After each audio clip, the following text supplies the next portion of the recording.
Hello friends, amazing books club में आपका स्वागत है। आज हम बात करने वाले हैं एक बहुत ही अमेजिंग बुक के बारे में जिसका नाम है हाइपर फोकस, जिसके ऑथर हैं क्रिस बेली। अगर आपके लाइफ में कहीं पर भी फोकस का इशू है तो इस बुक से आप बहुत कुछ सीखने वाले हैं और ये बुक आपके लिए ही लिखी गई है। ये बुक आपको प्रोडक्टिविटी के बारे में सब कुछ सिखाएगी। इस समरी को सुनने के बाद और इसमें दिए गए लेसन्स को अप्लाई करने के बाद आप कम काम करके भी ज़्यादा रिजल्ट्स पा सकते हैं और अपने समय को भी अच्छे से मैनेज करना सीख सकते हैं। और आप कुछ ऐसे स्ट्रेटजीज़ भी सीखेंगे जिससे आप एक पर्टिकुलर टास्क पर अटेंशन बनाए रख सकते हैं। हाइपर फोकस में पूरी तरह से फोकस्ड होने से पहले अगर आपने चैनल को सब्सक्राइब नहीं किया है तो प्लीज़ चैनल को सब्सक्राइब कर दीजिए ताकि आगे की नोटिफिकेशंस आपको मिलती रहे और इस समरी को लाइक एंड शेयर भी करिए। आजकल इंटरनेट टेक्नोलॉजी की वजह से हमारी ज़िंदगी में डिस्ट्रैक्शंस बहुत बढ़ गई हैं। देखा जाए हम सोशल मीडिया पर अपना टाइम ज़्यादा वेस्ट करते हैं जिससे कि हमारा फोकस ज़रूरी कामों पर से हट जाता है और हमारे दिमाग में फालतू की चीज़ें भर जाती हैं।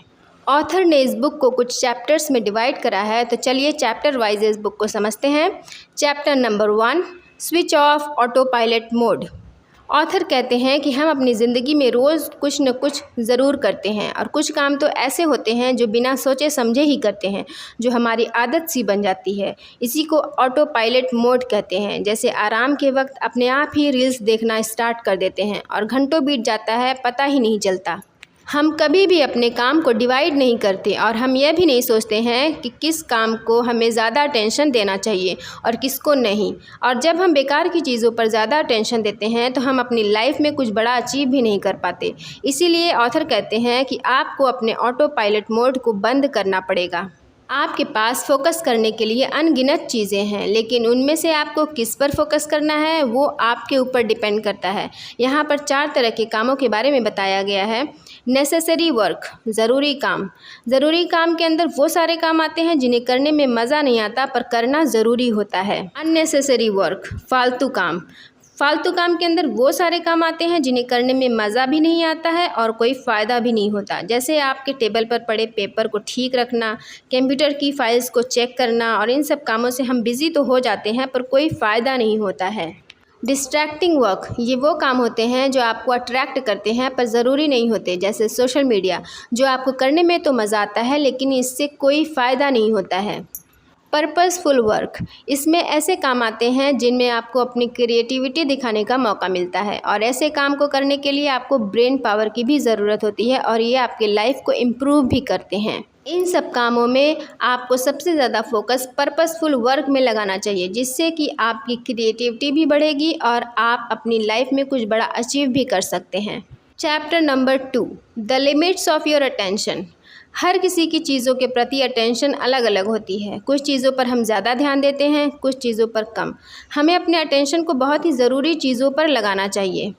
ऑथर एक टर्म को यूज़ करते हैं, अटेंशनल स्पेस, जिसका मतलब है कि हमारे पास एक पल में फोकस करने की और चीज़ों की प्रोसेस करने की कितनी मेंटल कैपेसिटी है।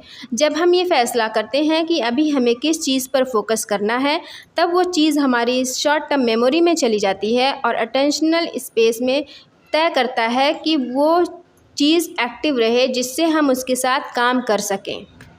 ज़िंदगी में 2 तरीके के टास्क होते हैं। पहला होता है आदतें, जिन्हें हम आसानी से कर सकते हैं और इनमें बहुत कम अटेंशनल स्पेस की ज़रूरत होती है। और दूसरा होता है जटिल, जिन्हें सिर्फ फोकस के साथ ही किया जा सकता है। क्या आप कभी किचन या बेडरूम में गए हैं और फिर सोचने लगे कि आप यहाँ आए क्यों हैं?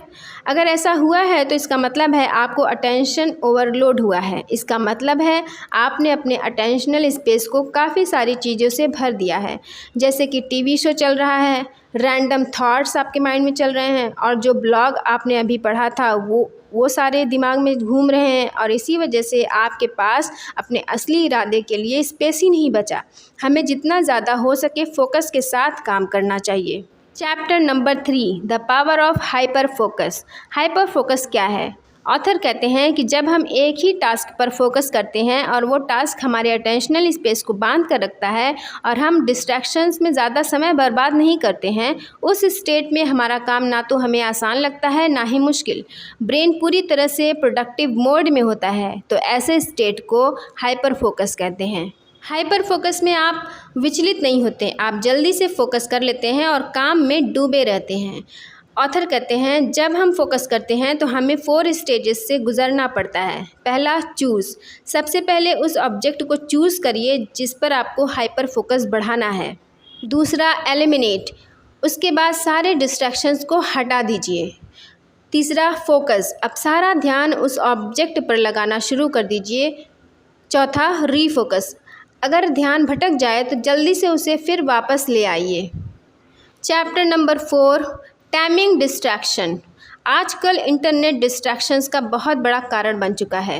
मोबाइल फ़ोन हमेशा हम अपने पास लिए रहते हैं और हमारा पूरा ध्यान हमारे मोबाइल पर ही रहता है। अगर आपको किसी चीज़ पर फोकस करना है तो कुछ टिप्स हैं जिन्हें आपको फॉलो करने चाहिए। अगर आप कुछ इम्पॉर्टेंट काम कर रहे हैं तो अपने फ़ोन को डू नॉट डिस्टर्ब मोड पर डालकर उसे दूसरे कमरे में रख दीजिए, जिससे आप उसे बार बार चेक ना कर पाएँ। जब भी आप बाहर कहीं कॉफ़ी शॉप या मार्केट में हैं तो फ़ोन चलाना पूरी तरह से अवॉइड करिए, बल्कि आप उस टाइम पर कुछ सोच सकते हैं कि आप अपने लाइफ में क्या कर रहे हैं या जो भी कर रहे हैं उसे और बेहतर कैसे कर सकते हैं। कोई भी ज़रूरी काम करते समय अपने फ़ोन को एयरप्लेन मोड पर डाल दीजिए ताकि कॉल या ईमेल आपको डिस्टर्ब ना करें। एक माइंडलेस फ़ोल्डर बनाइए और आपके मोबाइल में जितने भी डिस्ट्रैक्टिंग ऐप्स हैं उन सब को उस फोल्डर में डाल दीजिए, ताकि आप जब भी वो ऐप चलाएं तो उसके नाम से आपको याद आ जाए कि ये डिस्ट्रैक्ट करने वाली ऐप है और आप उसको तुरंत ऑफ़ कर दें। Chapter number 5, making hyper focus a habit. Author का कहना है आपको फोकस बढ़ाने के लिए उस पर काम करना होगा और उसे एक हैबिट का रूप देना होगा। एक बहुत ही ईजी प्रैक्टिस है जिसे हर अध्ययन में ये साबित किया है कि वो हमारे अटेंशनल स्पेस के साइज़ को बढ़ाती है, और वो प्रैक्टिस है मेडिटेशन। मेडिटेशन एक बहुत ही इजी टेक्निक है। ब्रीदिंग मेडिटेशन में हम अपनी सांसों पर फोकस करते हैं। सांसों पर फोकस करना आपके पूरे अटेंशनल स्पेस को कंज्यूम नहीं करता और आपका दिमाग दूसरे ख्यालों में खो जाता है, और वही तो मेन पॉइंट है। जब आपका दिमाग दूसरे ख्यालों में खो जाए तो हर बार आप अपने भटके दिमाग को अपनी सांसों पर वापस लाते हैं, तो आप अपने फोकस को कंट्रोल करते हैं।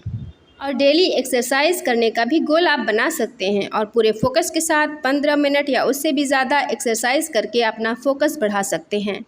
कुछ लोगों का फोकस सुबह में ज़्यादा अच्छा होता है तो कुछ लोगों का शाम में, तो आपको आपका प्लस पॉइंट जानकर उस समय कुछ प्रोडक्टिव काम करना चाहिए जिससे आपका फोकस और भी स्ट्रॉन्ग हो जाए। Chapter number 6, your brains hidden creative mode. Author ने इस चैप्टर में एक और इंटरेस्टिंग फोकस के बारे में बताया है जिसे स्कैटर फोकस कहा जाता है, जिसका मतलब है कभी कभी हमें अपने दिमाग को भटकने देना चाहिए और उसे फॉलो करना चाहिए। कई बार दिमाग डे ड्रीमिंग करने लगता है। ऐसे में ये देखिए कि आपका ब्रेन बार बार किस सपने के बारे में सोचता है, वही आपका स्कैटर फोकस है।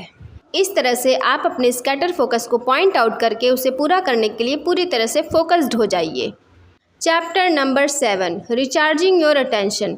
ऑथर कहते हैं कि अक्सर जब हम कोई काम करते करते ऊब जाते हैं तो हम अपना फोकस खोने लगते हैं और वो काम अच्छे से नहीं कर पाते हैं। फॉर एग्ज़ाम्पल, जब हम स्टडी करते हैं तो पढ़ते पढ़ते हम ऊब जाते हैं, तो उस वक्त हम पढ़ते तो हैं पर हमें कुछ समझ नहीं आता है, माइंड में कुछ नहीं जा रहा होता है। तो ऐसे में हमें अपने अटेंशन को फिर से रिचार्ज करना चाहिए, क्योंकि ज़्यादा देर तक काम करने से हमारे न्यूरोट्रांसमीटर जैसे एसिटिलकोलिन आदि ख़त्म हो जाते हैं और हम अपने काम पर फोकस नहीं कर पाते हैं। इसीलिए हमेशा 45 मिनट के बाद ब्रेक लेना बहुत ज़रूरी है। जैसे किसी गार्डन या पार्क में वॉक पर चले जाइए, मेडिटेशन करिए, ड्राई फ्रूट्स खाइए जो दिमाग के लिए अच्छा होता है, म्यूज़िक सुनिए। ऐसे आपका ब्रेन चार्ज हो जाएगा, आप फिर फोकस कर पाएंगे। Chapter number 8, connecting dots. Author कहते हैं कि ज़रूरी नहीं हर प्रॉब्लम का सॉल्यूशन हमें तुरंत मिल जाए। कई बार ऐसा होता है कि हम प्रॉब्लम से जूझ रहे होते हैं पर सॉल्यूशन का कोई पता नहीं।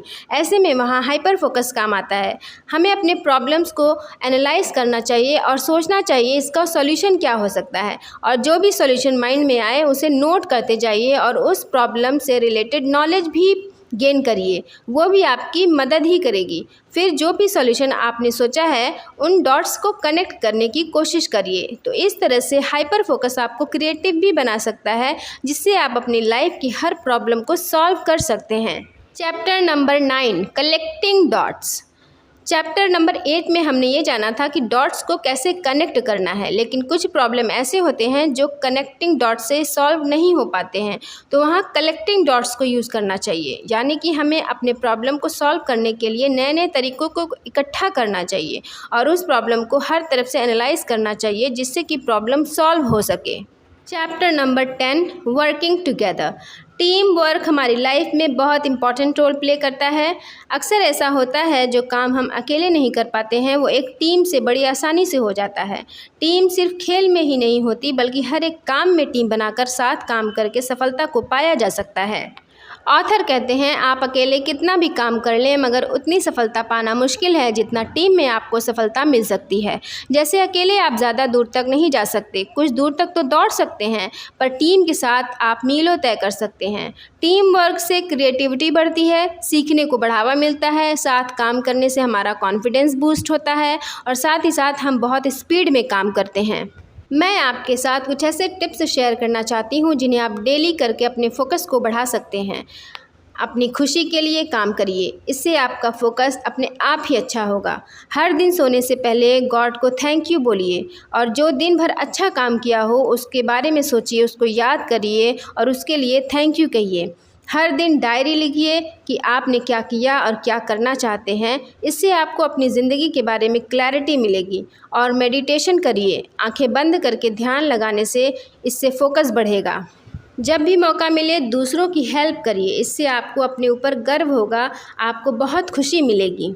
तो फ्रेंड्स, आई होप ये ऑडियो बुक सुनने के बाद आपने अच्छे से सीख लिया होगा कि कंसंट्रेशन और फोकस को कैसे बढ़ाना है। मुझे पूरा यकीन है कि ये समरी आपके लिए बहुत हेल्पफुल रही होगी। अगर आपने चैनल को सब्सक्राइब नहीं किया है तो प्लीज़ चैनल को सब्सक्राइब कर दीजिए, लाइक एंड शेयर भी करिए। मिलते हैं नेक्स्ट ऑडियो बुक के साथ, तब तक के लिए सुनते रहिए, सीखते रहिए और आगे बढ़ते रहिए। Thank you so much.